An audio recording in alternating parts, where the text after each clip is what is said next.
तो बड़ा डॉजी था सिलेक्शन इंडियन सिलेक्टर्स के लिए, और उसकी वजह मैंने आपको बता दी है कि पाकिस्तान में आके बांग्लादेश ने जो पाकिस्तान को फेटा लगाया ना, वो साइड इफेक्ट थोड़ा सा पहली टेस्ट मैच में नजर आया।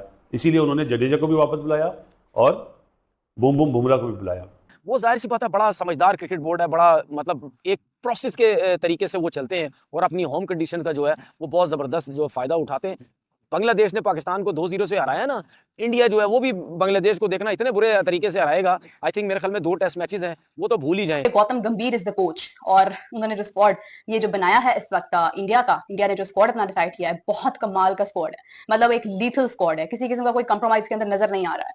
यशस्वी जायसवाल मतलब एक्सपीरियंस उस बंदे के पास आ चुका है, उसको पता है कि मैंने टेस्ट क्रिकेट किस तरह खेले। 2 डबल 100 है उसके, इससे ज्यादा मैं नहीं बता सकता। या जो मेरे घंटे का जेम्बू है ना, जेम्बू 10 साल से खेल रहा है टेस्ट क्रिकेट, एक भी इसका डबल 100 नहीं है, तो आप इधर से अंदाजा लगा लो। तीसरे पे आ जाते शुभमन गिल, विराट, किंग कोहली, पापा, सबके। इंडिया को पता है बांग्लादेश के जो पेसर्स हैं वो अच्छे पेसर्स हैं, उन्होंने सीरीज देखी तो उन्होंने इसलिए अपने पेसर को भी वापस बुलाया कि कहीं अगर पेसर को सूट करने वाली विकेट मिल गई तो बुमराह विकेट निकाल के ले जाए। लेकिन आप देखें इंडिया के पास बहुत स्ट्रॉन्ग टीम है, ये इंडिया की प्रॉपर जर्मन टीम खेल रही है। 3 फास्ट बॉलर है, सिराज पक्का फास्ट बॉलर, बुमराह, दयाल, इसी के साथ साथ 3 स्पिनर है, 4 स्पिनर है, यादव, अक्षर पटेल, जडेजा, अश्विन, जो किसी से कम नहीं है। अब कुलदीप यादव खेलेगा नहीं खेलेगा तो वक्त ही बताएगा, लेकिन टीम बहुत ज्यादा खतरनाक है, बैटिंग फायर पावर पूरी की पूरी है। कोई अभी बता नहीं सकता कैसी पिच बनेगी। मेरा ख्याल है कि जिस तरह की बॉलिंग हसन ने, तस्कीन ने, शरीफुल ने और नाहिद दराना ने जो बॉलिंग पाकिस्तान के अगेंस्ट करी है ना, लेकिन पाकिस्तान से बेहतर बैट्समैनशिप इंडिया की है, लेकिन बहुत मुश्किल होगा। घास वाली विकेट भी बनाते हैं तो बैट्समैनशिप इंडिया की अच्छी है।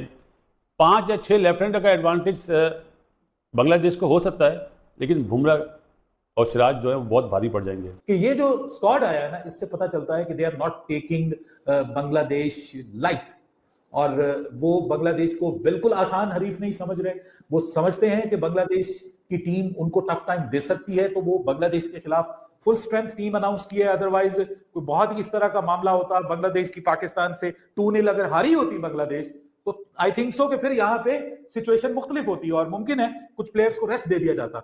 इतना टैलेंटेड बंदा, यकीन करो ये पाकिस्तान के अंदर होता ना, पाकिस्तानी टीम का कप्तान होता, पाकिस्तान को अभी तक इसने कोई टूर्नामेंट भी जितवा के दे दिया। तो ऋतुराज गायकवाड़ की मैं बात कर रहा हूँ, वो बंदा जो टॉप ऑर्डर में बल्लेबाजी करता, उसने यहां तक नंबर 4 पे भी बल्लेबाजी कर ली, लेकिन फिर भी उस बेचारे को टीम में जगह नहीं मिलती। क्यों? क्योंकि आपकी टीम के अंदर कुछ लोगों को बहुत ज्यादा, जिसे कहते हैं ना, अपना समझा जाता है, कुछ लोगों को बहुत ज्यादा प्यार से रखा जाता है, जिसके अंदर आते हैं शुभमन गिल। अब शुभमन गिल की जो परफॉर्मेंस है वो कोई इतनी खास नहीं। जय हिंद दोस्तों, भारत ने बांग्लादेश के खिलाफ होने वाली 2 टेस्ट मैचों की सीरीज के पहले मैच के लिए भारत ने अपना स्क्वाड का अनाउंसमेंट कर दिया है। इस पर पाक मीडिया का रिएक्शन आया है। बोल रहे हैं कि बांग्लादेश हमको घर में वाइट वॉश करके गया है। इसको देखते हुए इंडिया ने इतना स्ट्रॉन्ग स्क्वाड अनाउंस किया है। तो मैं आपको बताता चलूं कि मेरे ख्याल से ऐसा कुछ नहीं है। भारत ने अपने फ्यूचर इवेंट्स को देखते हुए टीम अनाउंस की है। नो डाउट बांग्लादेश ने अच्छी क्रिकेट खेली है और पाकिस्तान को घर में क्लीन स्वीप करके गया है, लेकिन बांग्लादेश के बाद हमें न्यूजीलैंड के साथ 3, इंग्लैंड के साथ 5 और ऑस्ट्रेलिया के साथ 5 टेस्ट मैच खेलने हैं, और उसके बाद WTC का फाइनल भी है।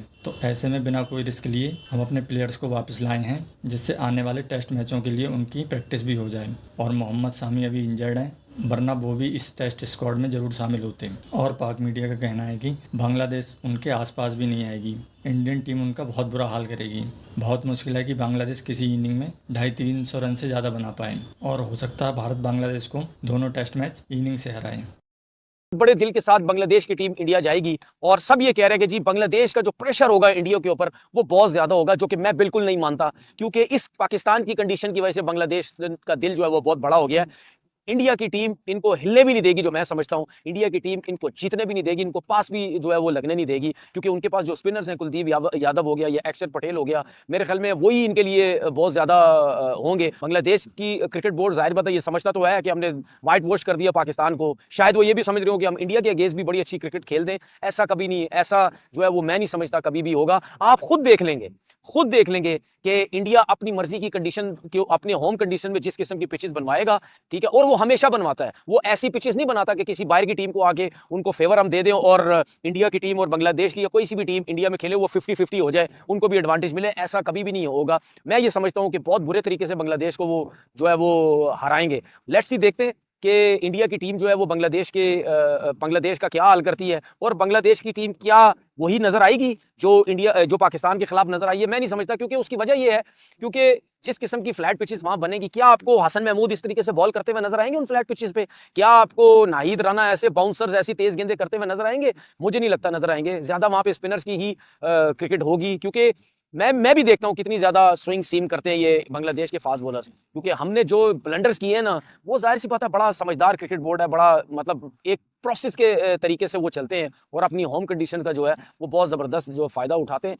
बांग्लादेश ने पाकिस्तान को 2-0 से हराया ना, इंडिया जो है वो भी बांग्लादेश को देखना इतने बुरे तरीके से हराएगा। आई थिंक मेरे ख्याल में 2 टेस्ट मैचेस हैं, वो तो भूल ही जाएं। मुझे ऐसा लगता है, अगर मैं गलत नहीं हूं, मुझे ऐसा लगता है कि जब भी बांग्लादेश की टीम बैटिंग करने आएगी तो 250 पौने 300 रन से ज्यादा वो रन नहीं बनाएंगे, और किसी ना किसी टेस्ट मैच में मुझे तो ऐसा लगता है इनिंग डिफीट से भी वो हार सकते हैं। बांग्लादेश इस वक्त उनका कॉन्फिडेंस बहुत हाई है, उनका मोराल बहुत हाई है। पाकिस्तान को पाकिस्तान के मैदानों में हराकर वो वापस अभी इंडिया के साथ खेलने के लिए आ रहे हैं, और इंडिया के साथ उनका एक्सपीरियंस भी एज एन मतलब बहुत ज्यादा आपके लिए नया नहीं होगा, बिकॉज इंडिया के साथ वो पहले भी खेलते हैं और वो वाकिफ हैं वहां की पिचेस के साथ भी। अगर आईपीएल की बात करें, अगरचे टेस्ट में और आईपीएल में बहुत डिफरेंस है, दोनों एक अलग अलग चीजें हैं। टेस्ट एक टेम्परामेंट की गेम है, लेकिन बांग्लादेश स्पिनर्स को अच्छा खेलती है। अगर हम बाउंसी पिच की बात करते हैं और अगर हम स्पिनर्स की बात करते हैं कि पिच स्पिन को सपोर्ट कर रही है, तो फिर उसके साथ आप देखो कि बांग्लादेश स्पिनर्स को अच्छा खेलते हैं, और बांग्लादेश के पास अच्छी बैटिंग लाइन है, plus they have spinners as well.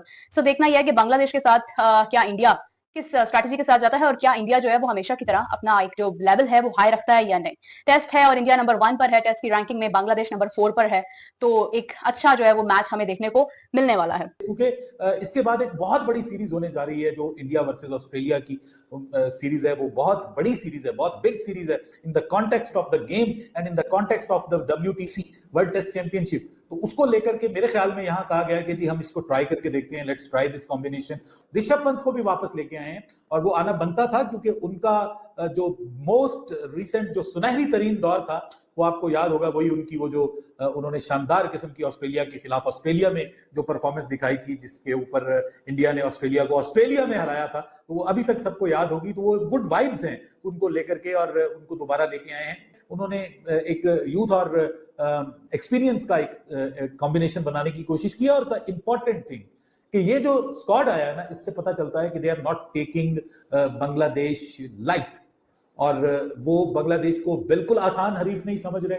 वो समझते हैं कि बांग्लादेश की टीम उनको टफ टाइम दे सकती है, तो वो बांग्लादेश के खिलाफ फुल स्ट्रेंथ टीम अनाउंस किया है। अदरवाइज कोई बहुत ही इस तरह का मामला होता, बांग्लादेश की पाकिस्तान से 2-0 अगर हारी होती बांग्लादेश, तो आई थिंक सो कि फिर यहाँ पे सिचुएशन मुख्तलिफ होती है, और मुमकिन है कुछ प्लेयर्स को रेस्ट दे दिया जाता। लेकिन यहाँ पे क्योंकि उन्होंने ऑब्जर्व किया है कि बांग्लादेश के पास अब टेस्ट क्रिकेट के 12 मसाले मौजूद हैं, और वो मसाले खास तौर पे जो सब कॉन्टिनेंट की कंडीशंस में चलते हैं, वो सारे के सारे मौजूद हैं, और इंडियन कंडीशंस किसी हद तक बांग्लादेश की जो कंडीशंस हैं उनके साथ भी मैच खाती हैं टेस्ट क्रिकेट में, स्लो टर्नर और इस तरह की पिचेस। तो अब मेरे ख्याल में इस वजह से एक उन्होंने देखा, उन्होंने कहा कि भाई हमें रिस्पेक्ट देनी चाहिए, जो टीम अब इंप्रूव्ड टीम के तौर पे नजर आ रही है, बेटर टीम के तौर पे नजर आ रही है, हमें उसको फुल रिस्पेक्ट देनी चाहिए।